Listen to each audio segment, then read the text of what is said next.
What's up, ladies and gentlemen of the internet? My name is Matt LeGrand, and on this channel, we are always talking about swimming, biking, or running, general triathlon content, and today is no different. Today, we are gonna talk about viruses, your triathlon season, the changes that might be happening with your season, and how to deal with the stress of some of those changes. And it's still super early into this pandemic at the time of the recording of this video. It's Friday, March 20th. So some of the stuff that I talk about might be out of date when you actually get around to watching this video. And even stuff like my own opinion on some of these things might have changed by the time that you watch this video. So first things first, I am doing well, I'm healthy, my family is healthy and they're doing well.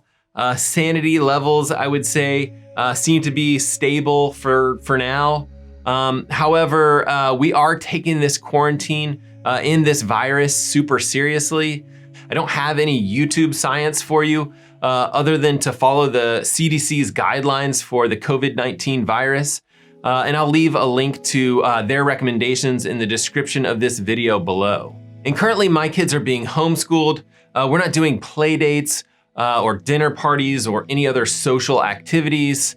And although my wife's marathon was canceled, she seems to be handling all of this stuff really well. And your triathlon season is probably pretty messed up at this point. And hopefully that doesn't stress you out too much. But one thing that we need to recognize is that stress, in addition to hard training, is definitely gonna weaken your immune system and make you more susceptible to illness. And just having a plan going forward is definitely gonna help mediate some of that stress that you're feeling. So if you have a race between now and midsummer, I'm guessing that it's gonna get pushed back to the fall if it's not canceled or turned into some sort of virtual run. And if this is the case, I definitely suggest that you consider making some significant changes to the structure of your training plan. Because a lot of you right now really might be getting into the thick of your training program, basically depending upon what distance you're training for. And I would definitely consider switching some of your training, perhaps moving into a bit more of like a maintenance phase, and maybe trying to have fun with some of those high intensity interval trainings that you can put together while you're quarantined. An easy example of that would be trying something like a Zwift racing, maybe once per week. They're definitely hard and fun at the same time. And if your race isn't canceled or delayed, but maybe it's kind of up in the air, and those are those kind of mid to late summer races, then I would suggest trying to keep your training as similar as possible to your original training schedule. Stressing out about possible cancellations of your race is not gonna help you at this point.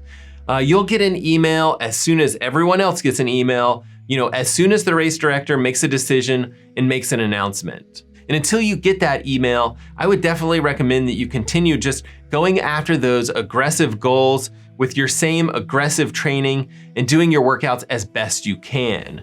Now, if you're like me and you don't have access to a pool anymore, or you don't have access to a pool for the foreseeable future, then we're gonna have to make some changes to our training program.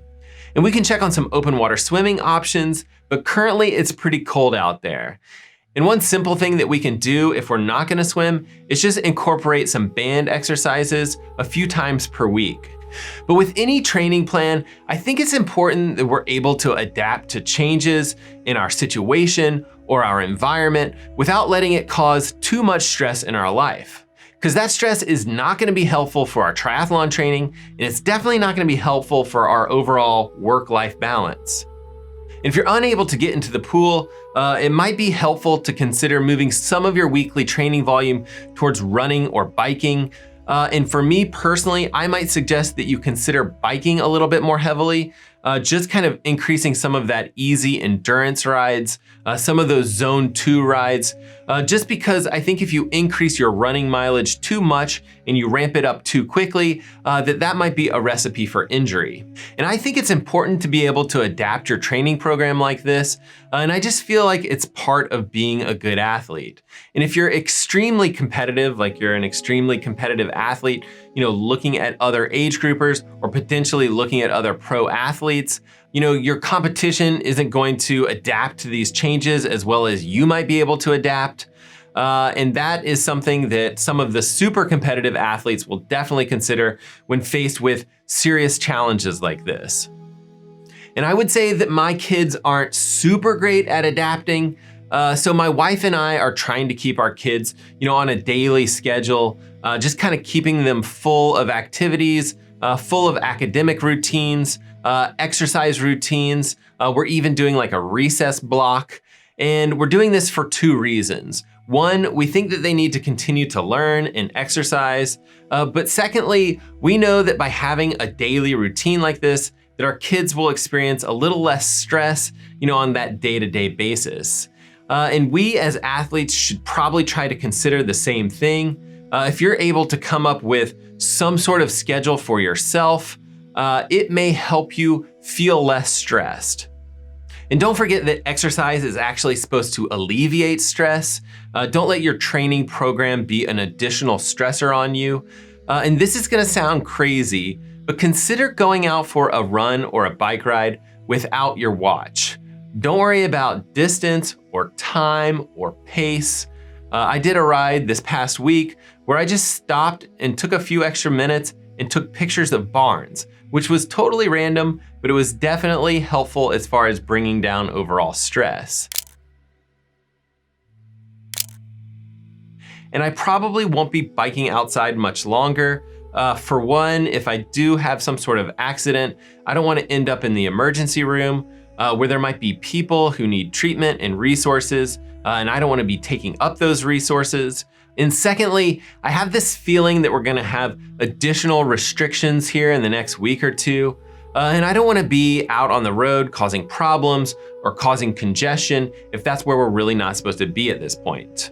If you guys know me, you know that I prefer trail running, but even if I'm able to just run up and down my street, it's definitely a time that I can use to de-stress and relax. Okay, so to wrap this up, consider making changes or adaptations to your overall training program. Definitely consider making changes to your day-to-day training regimen. Consider changing or coming up with a daily schedule to help reduce anxiety or stress. And lastly, don't forget to use exercise to your advantage to reduce stress and reduce anxiety in these absolutely ridiculous and crazy uncertain times. All right, thank you so much for taking the time to watch this video, and stay healthy out there, and we will see you guys on the next video.